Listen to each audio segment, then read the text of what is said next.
March 7th, 2026. Well, of course, the big focus has been on the war, but before I get to that, there's a fairly important development on another subject, which I want to address first, then we'll get on to the war right after. Okay. Um, so stay tuned for that if that's your main point. It turns out that on last Friday, a little over a week ago, uh, uh, General William MacCasland, um, a major general retired in the U.S. Air Force, was left home for a walk through kind of a nature trail or something in Albuquerque, near Albuquerque, New Mexico, and disappeared. As of this recording, apparently he's not been found in spite of searches by the local sheriff's office, the local air base at Kirtland Air Base, and the FBI is involved as well.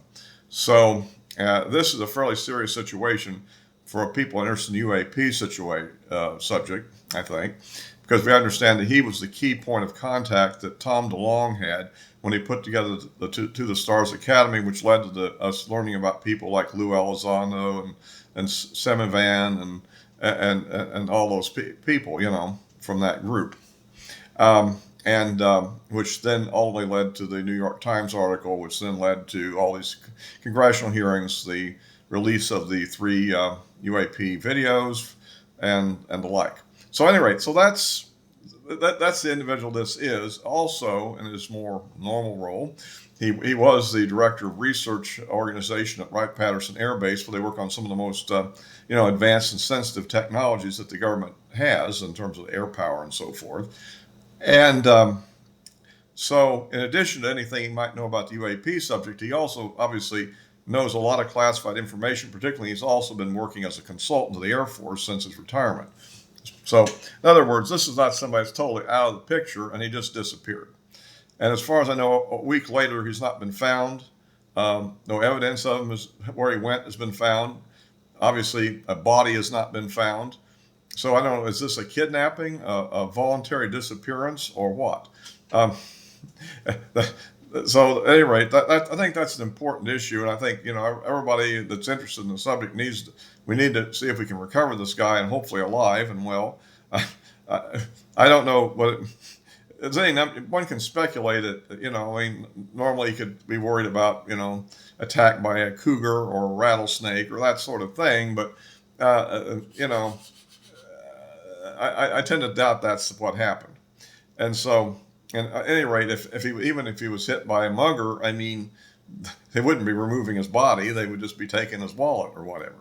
So, if you see what I'm getting at. So this is a very suspicious situation, particularly coming after President Trump's call to release information on the subject, right? And of course, at first glance, of course, you have to realize that, where is Pete Hegseth, Secretary of War, going to turn, given that he's been given this task? I don't think he's deep in this subject himself personally at all. And so, most likely he would turn to the Arrow Group, which we know is kind of a disinformation group for the most part, designed to convince everybody that there's nothing to see there, right? So, if he wants to reach beyond that subject, he needs to look at people who obviously know a lot more about it and get them involved. And so, of course, MacCasland would seem to be the kind of person that has both the authority and clearance that could be useful. So I kind of wonder if this was, I hate to say it, sent by the program gatekeepers as a message to everybody that ignore the president and keep your mouth shut. I hope that's not the case, but, at any rate, that this is, we'll just have to keep on this subject. I'm not making any particular claims here. I'm just saying until he's returned or until we find out what happened to him, I think we have to be a little wary. So anyhow, and so that's kind of my thought on that. Now let's get on to the war, which I think is what most people are focused on, but nonetheless, this other is important too. In terms of the war, it's been going pretty well as these kind of campaigns go. We have lost, I think, like six people killed and a few wounded in one or two attacks. We've lost three F-15Es, two of all things the Kuwaiti Air Force, when they were returning for a mission over Iran. Apparently, a hotshot fighter pilot of an F-18 got behind him and shot 3 of them down from the rear. Um, so I don't know. Maybe Iran will give him a medal for that one. Obviously, we have a failure of IFF, as they say. So, and anyhow, when you have multiple players in a chaotic situation, that can happen and tragic. Fortunately, the pilots apparently ejected and at least are alive. I think at least one of them was injured, but some of them seem to be okay. We'll see if they can all return to flight status or not eventually. And so that's that. So anyway, if you like these videos, please give me a like, subscribe, click the bell for notifications, or you can also follow me on Rumble as I post there as well. In fact, more people ought to be following me on Rumble. I mean, seriously, if you have an account there. Anyhow, getting on to this situation in the war, I mean, Trump has now called for unconditional surrender, and as I pointed out in previous videos, they've killed so many leaders, I'm not sure who can surrender. I mean, somebody could say, yeah, I'm for surrendering, and then somebody shoots them in the back. I don't know that's until somebody actually see this. Here's the paradox: somebody has to establish real leadership to have the authority to surrender, if you will. On the other hand, if somebody has real authority to command, he may not want to surrender. See, so it's kind of like those that would surrender can't, and those that won't will be attacked. So anyway, that's where we are on that one. We've pretty well sunk most of the Iranian Navy, including one ship that was way away from there trying to return home and just got torpedoed and blown out of the water. I don't know. Couldn't we have radioed it and asked it to surrender first? At any rate, it was nowhere near combat. But then, of course, against a modern attack sub, the thing had no chance. I mean, that would be like if somebody sent a Navy SEAL to shoot you. What do you think your chance is, right? And so you see what I'm getting at. It was dead. At any rate, it's gone.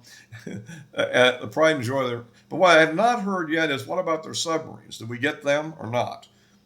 Because they could be underwater just hovering, not moving fast, not doing anything, maybe come up the snorkel depth for a while and then go back under. I don't know. I've not heard. But that could be a problem. If one of those things pop up somewhere and put a torpedo on one of our ships, that could greatly push up the casualty level, if you see what I mean.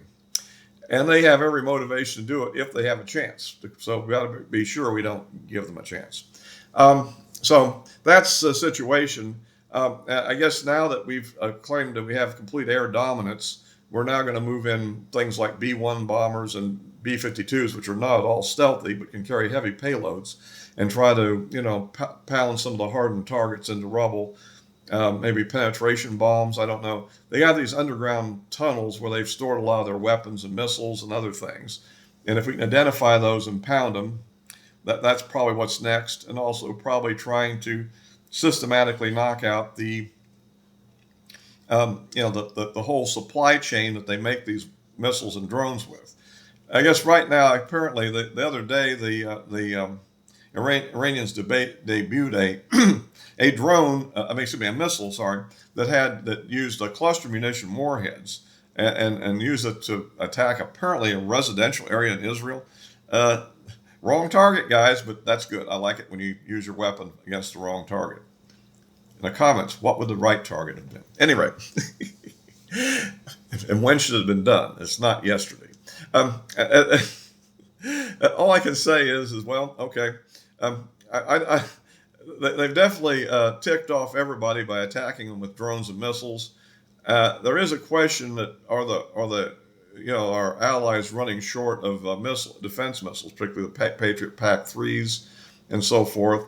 And apparently, according to some reports, some of our important radars have been destroyed in this battle that support air defense. Again, I'm getting this from the most naysaying people I've ever heard of on our side, so to speak. So I'm not sure whether that's true or not. I'll take a lot of things with a grain of salt, but it does seem like there at least was one instance where it looked like a battery of probably Patriot was hit in Saudi Arabia, because it clearly had the kind of boil-off effects that happen when they get hit. So, I guess we did that without losing any people. Maybe the people were located far enough away from it that didn't hurt them. So anyhow, Also, a CIA station in Saudi Arabia was hit. Um, on the other hand, the problem I do see with this thing going forward is, well, for the moment, first of all, for better or worse, the traffic through the Strait of Hormuz has pretty much been choked off. Maybe not so much due to direct action, but just people are afraid to go through there. Now, we have, on the initiative of President Trump, initiated a plan we're going to provide insurance coverage for these ships. But in one instance the other day, apparently what seems to be a sea drone hit a tanker and busted open with oil spilling out all over the place. And so if they have sea drones in any quantities, or if they can just use small boats to drop mines into the strait, you can have a situation where it's still be untenable to send much commerce through there, regardless of the insurance issue. I mean, you just simply can't afford to lose the ships at some point. And remember, there's a lot of need for cargo to go into that area to feed all the people. They have large populations and limited agriculture. The oil-rich states import a lot of food, and they come in by sea, right? And that's a problem that we're going to have. How do we restore that? Meanwhile, it looks like we're trying to stir up a little problem on the Iranian home front with the Kurds and Azerbaijan, or the Azerbaijanis, or how I pronounce that group, that ethnic group in the north, that might possibly start some guerrilla action toward the north, which then I guess would draw Iranian military out, then subject them to airstrikes. The question is how well we'll be able to coordinate close air support, if you will, with these Kurd groups, or where you have a lot of fratricide where you hit the wrong people. I mean, I don't know. That'll be an interesting question, and how effective that will ultimately be. Anyhow, I pointed out at the beginning my pre-war video. I pointed out I don't know of any instance where a pure air campaign has actually defeated a major country. It does a lot of damage, and it definitely facilitates the ground force to achieve its goal of ultimate victory, such as what happened in World War II against Germany. But, I mean, up until almost literally Hitler's suicide, Germany was still in the fight, throwing children and old men into the battle, whatever it took, and as the Allied armies from both the United States and Britain and France on one side, and the Soviet Union on the other side was closing in on Berlin, they didn't just give up. And there never really was a popular uprising. So I get the feeling that a regime like the Iranian theocracy, which has been in power a lot longer than the Nazis had been, may very well be much deeper embedded into the culture. And remember, this one is not really focused on a single individual like Adolf Hitler.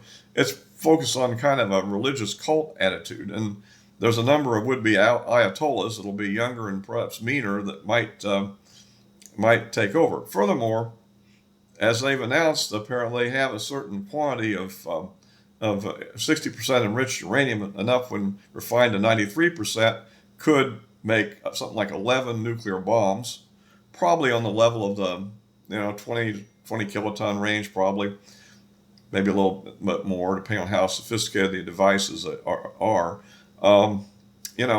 That's that's still out there. That would seem to require a really good special forces raid to go seize that stuff back, right? Because otherwise they probably won't surrender it, and they probably have it hidden somewhere, where it can be retrieved at a time and place of their choosing. So these are also issues we face going forward. And what I could really see happening, and we'll see, is that it just continues, and we continue to bomb until there's not any real worthy targets left to bomb. And although we can talk about we're not going to run out of bombs, we're going to eventually run low on ammunition. Right now we're going back to just using dumb bombs, I guess, and we have a lot more of those, and they're a lot cheaper. But, I'm just trying to say that will they actually formally quit, or will they just become a nuisance that continues to cause trouble for a long time? And, of course, the big problem there we're left with is politics at home. I mean, the Democrats, with the exception of Fetterman and 3 or 4 people in the House, all voted to cut off the war effort. Well, that's early on when things are still going pretty good. If things drag out, what could happen next, I don't know. And and of course, what's the impact going to be on the fall elections? I mean, I'm most concerned about primarily at this point, not losing to the Democrats, who are really a disaster, you know. Meanwhile, the Republicans commentators seem to be obsessed with this idea of passing the SAVE Act and disrupting the filibuster and everything to do it when uh, I just don't think it will do that much for us, frankly. What we can hope for is a court ruling to block that redistricting in Virginia. The vote is going to happen. I don't think the vote's going to lose, probably, since Democrats generally follow their leadership, no matter how stupid it is. So anyhow, and again, we can get into that's a whole different story. So anyway, that's kind of my rundown for the moment. The war continues, and General MacCasland is still missing as of this recording. So anyway, all for this time. I'll be posting this on YouTube and Rumble, and the addresses of my social media accounts are in the description below. So all for this time.